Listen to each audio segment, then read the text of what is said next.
So Ben, thanks for joining us today at Adapt Security Edge. And today's theme is risk, visibility and protection in a distributed world. What does that theme mean to you? It's a great theme, Shane. And to me, it is an indicator and representative that technology continues to become more pervasive in our lives.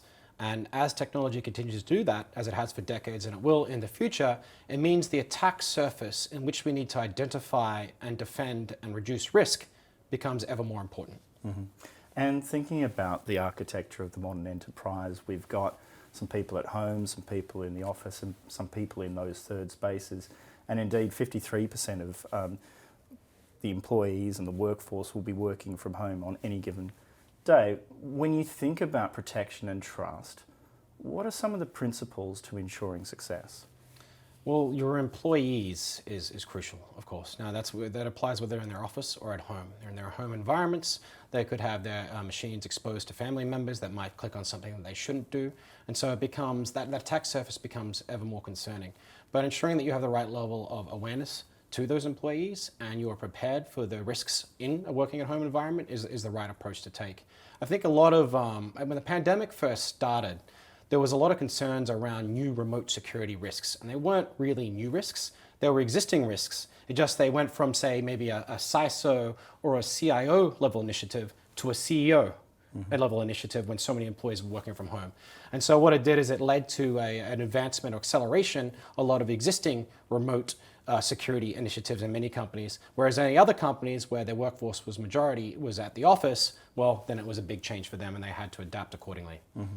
So almost what we're saying there really is this shift to remote working, the distributed workforce, has created new visibility into the challenges, the risks, the threats to trust that were already there. Mm-hmm. And when thinking about presenting these issues to the board of directors, to the CEO, and particularly when we're thinking about driving value and ensuring that operations can continue, what are some of the metrics, what are some of the value articulation pieces that we can think about?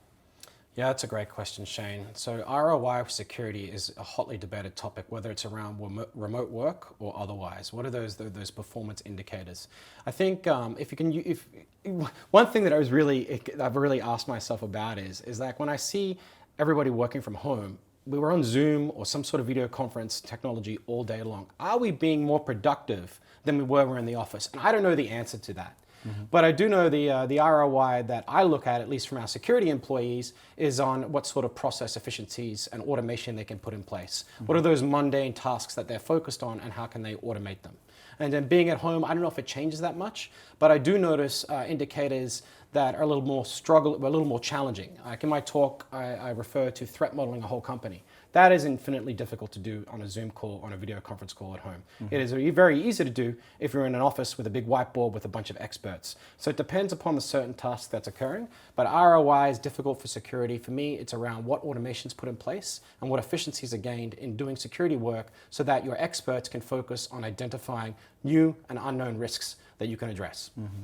So it's about value rather than activity, if mm-hmm. you like. So when we think about organizational maturity for those security initiatives, I almost think about those metrics in three separate buckets. So how well prepared the organization and its people are for these threats, how able you are to identify those incidents when they occur, and then how quickly, how effectively you can respond to a damaging incident. And when we look at some of the statistics, certainly 44% of organisations here in Australia are mapping their organisational architecture to the threats that are coming through, but certainly a lot more are investing in being able to respond to the threats as they come through. When we think about connecting with the wider organisation, with our peers across the C-suite, how can we uplift that preparation for security and how can we drive value as a result? And so I think your metrics are spot on, by the way, Shane, but I think those same metrics apply whether we're in a remote work from home environment or whether we're in the office. To answer your question around senior executives, I spoke about that again in my talk too when I referred to the Okta situation, and tabletops are so important. But how do you get these top executives to be really engaged, to prepare properly for a crisis if it were to occur? I think the way that I have have had the most success in doing that is by ensuring that you have key decisions that have to be made at the highest level. And you come prepared for these exercises, for crisis planning, with these decisions that you know need to be made by someone above you, and then you push that decision on them in a scenario. If you just talk about, say, what happens as an incident comes in and your security operations team to respond to that, the CISO is already meant to be taking care of that. Mm-hmm. But those truly crisis type situations where you need, say, to make a decision on would you pay a ransom or not, that needs to be made by, say, your general counsel or your CEO. So ensuring that these decisions are at a magnitude that will gain their attention and that they know they need to really think about, that will get them engaged, thinking more about security, and can really help change your company's security culture. Mm-hmm. So really wargaming, how you're going to act in these situations before the crisis really occurs can help to give that urgency, that context to that senior leadership as well. And thinking about your conversations that you've been having today, thinking about some of the insights that you've gathered, has anything given you pause for thought or connected with your thinking? I'm just wondering what's going to happen next in our industry. I referred to cybercriminal gangs developing a level of sophistication and funding that is not starting to match and approach that of intelligence agencies and state actors. So I wonder what will be happening next. And I'm concerned about so many different types of frameworks, as per my talk as well, that just kind of introduces confusion. When what it all really comes down to in regards to cyber is doing the basics and doing them very well in a demonstrable fashion. You talked about detective controls as one of your groups. If you advance your detective controls or your telemetry across your environment, whatever it is that your scope is that you're protecting, you'll find more problems. And so how do you communicate that up to these executives? You're finding a whole bunch more problems. They think, oh, maybe you're not doing your job when in fact you may be doing a better job. Mm-hmm. So developing that awareness that technology continues to and will continue to be a threat to us for cyber, but convincing executives across the company that are not in security is key to ensuring a business is as ready as they can be for attack. Mm-hmm.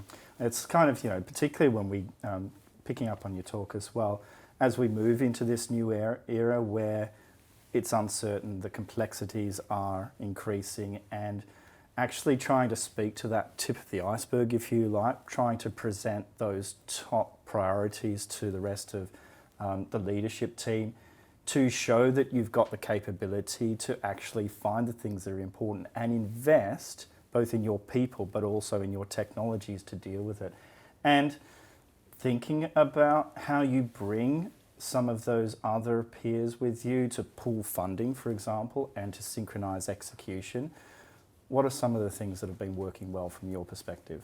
At ServiceNow, we're lucky because we have so many regulated customers and public sectors. So cybersecurity is our number one operational risk and has a great deal of focus, and our executives are very security minded, which is great.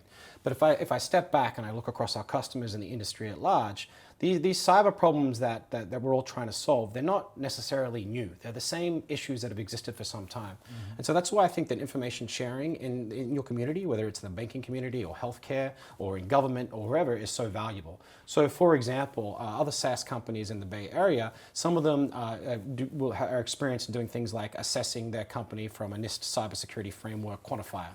Mm-hmm. We've just started doing that. But we're extremely experienced in setting up our federal environments to support federal governments across the globe. So we share information together. Here's the things that we had, these are the challenges that we encountered that we overcame. Let's share those tips to you, and then you share them back in turn so that we can move our programs forward with greater velocity. Mm-hmm. So really sharing that intelligence, best practice, and evolving from those basics, those hygiene factors, to being always resilient and always able to respond. And I guess the last question, if you were going to leave one thought with the ADAPT community, what would it be? It would be that your CISO has a really tough job and they need your support, and help them out however you can. And the security realm, if you're not in it, it's really tough, but it's really fun as well. It's so dynamic, and it's going to continue to be a top priority for all of us for a very long time. So why not be part of it?